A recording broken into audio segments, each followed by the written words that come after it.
and welcome to another hands-on engineering video.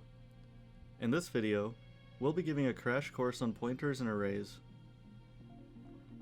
This video is in a slightly different format than our other videos since it isn't a physical lab that you'll be building, and it's geared more towards our Engineering 100 Section 950 class.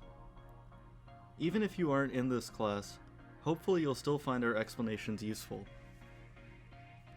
Be sure to check out the slides linked in the description below. Many of the examples and diagrams are taken from the EECS 280 lecture notes, which are freely available online. The link for these notes is also in the description below, and it goes in further depth than we will here if you're interested. At the end of this video, you'll be able to sketch memory diagrams using a model that we introduced to help you visualize what your code is doing at runtime, create and use pointers in your programs, and debug some issues that you're likely to run into. So, why do you need to learn about pointers? Well, this video is obviously geared mostly towards CS, CE, and EE majors, where exposure to these concepts will likely help you in the future courses and industry. However, CS is rapidly becoming important in an ever-growing list of fields, so it never hurts to deepen your understanding. Why do pointers even exist? To start, C is pretty old, and back then the programmer needed to work with hardware with very limited capabilities. However, these hardware restrictions still exist in some places, like when we're dealing with embedded systems. If you've ever used higher level programming languages like Java, you know that pointers aren't really a feature of the language that the programmer has to worry about. This is because the actual usage of pointers is abstracted away and hidden from you, but it's still there under the hood. The C language is missing features that you might be used to, like strings, arrays, and writable function parameters. So, we use pointers to jam this functionality back in. Additionally, careful usage of pointers can also help you with performance gains. In this course, you'll be writing in Arduino C, which in theory is just C++. However, Arduino's variety of C++ has a lot of hardware abstractions, and often doesn't really feel like you're writing in C++. In general, the vast majority of the time you'll be writing in C for microcontrollers. Let's introduce some basic terms. In a system, you can work with some fixed amount of memory. Pieces of data in this memory are referred to as objects, and we refer to these locations through addresses. A declaration is how we introduce a name into our program. For instance, when we make a variable, we are declaring it. Declarations live in your source code, and objects live in memory at runtime. A simple machine model lets us keep track of variables that we've declared and watch them change as our program runs. To the right is an example of one such machine model. We keep track of memory addresses, objects at runtime, and what these objects are declared as in our source code. In this example, the system chooses to put X at address 1 and Y at address 3. There is no particular order to how these addresses are chosen, which is emphasized by making them non-consecutive.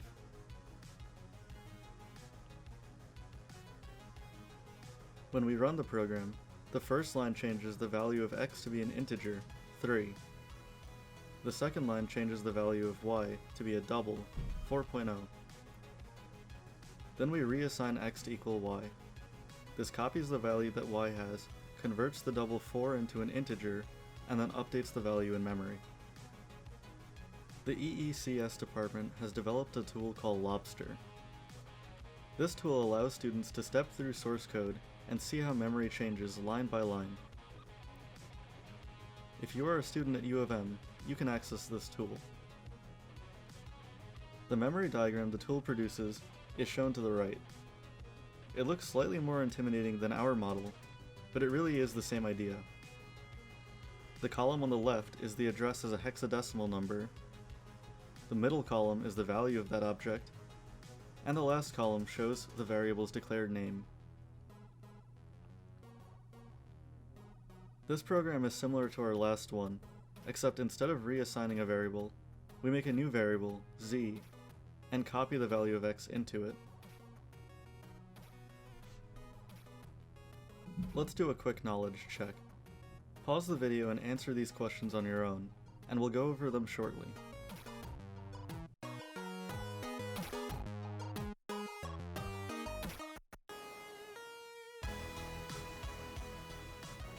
These questions are intended to make sure that you understand the terminology before we proceed.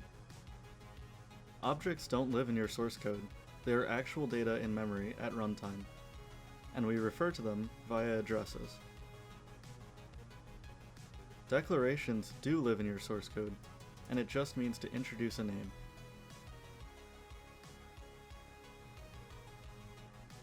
Generally, we aren't able to tell the system where it should put an object in memory. Once it is put into memory, however, we can ask the system where it is using what's called the address of operator, which is the ampersand.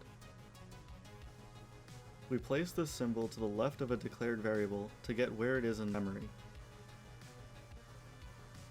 The below program spits out the hexadecimal value representing where it is in memory. This output will change between runs since it happens at runtime. So how does having the address help us if it changes all the time? Well, we can store these addresses using a special variable type called a pointer. The power of pointers comes with the fact that we can actually follow the pointer back to the value that it points to. To make a pointer, we put an asterisk to the left of the variable name when we're declaring it. To dereference a pointer, we put an asterisk in front of an already declared variable. In the example below, we declare a variable that points to an integer called ptr. We set its value equal to the address of x using the address of operator. Then, we dereference the pointer with another asterisk to print out what value the pointer points to. As expected, the value is 0. It can get very hard to visualize pointers very quickly, and that's why we introduced our simple machine model. Let's go over a more complicated example while using our model to follow our program's behavior at runtime. Below is a sample program. I've let the program run for 2 lines, so that x and y have the values 3 and 4 respectively. The next line creates a pointer called ptr, which points to integer types, and we set its address to that of x. If we look at our model, we see that x's address is 0x1000. Now we see that our pointer's value is 0x1000, and the diagram shows that the pointer points to x. The next line dereferences the pointer. First, we figure out what the value of the pointer is, which is the address of x, 0x1000. Then we dereference it, which gets us a value of that address, 3. Then, the next line changes what ptr points to. We first figure out what the address of y is in the model, which is 0x1004. Then, we store this into ptr. You can see the arrow has changed what it points to in the diagram.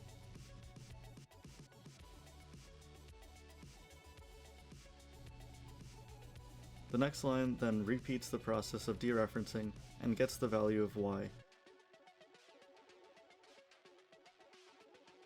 which is 4. Let's quickly check in again. Pause the video and give these questions a try, and we'll go over them shortly.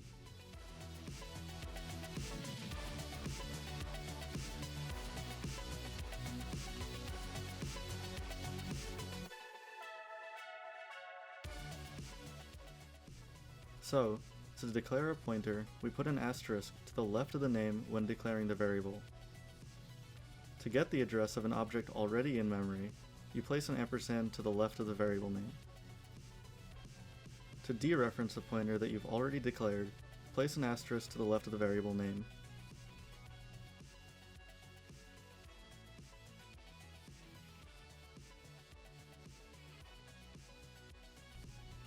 Here are some common errors that you might run into when dealing with pointers. Atomic means that we're dealing with a type that can't be subdivided any further.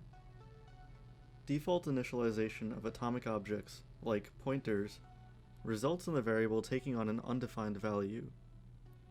In the case of pointers, default initialization will have it point to some arbitrary address in memory. If you dereference this kind of pointer, your program will have undefined behavior. It might crash, or it might just work incorrectly. These are really hard issues to debug, so be careful about initializing your variables. A special value in memory is located at the address 0x00.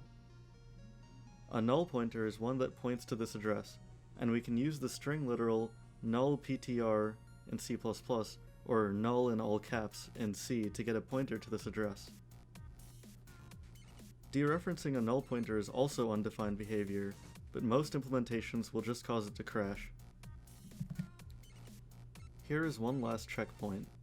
Give it a try, and we'll be right back with the answers.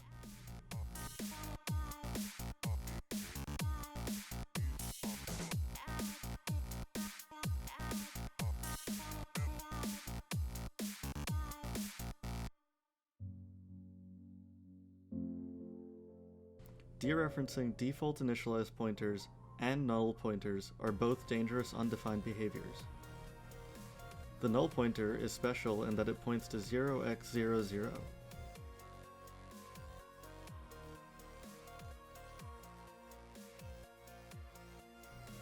That's all we have for you today. Hopefully, you learned a little bit about pointers and how we can use memory diagrams to visualize our program's behavior better. If you have any questions, leave a comment below and we'll try to get back to you. Be sure to subscribe for more hands-on engineering videos in the future, and we'll see you next time.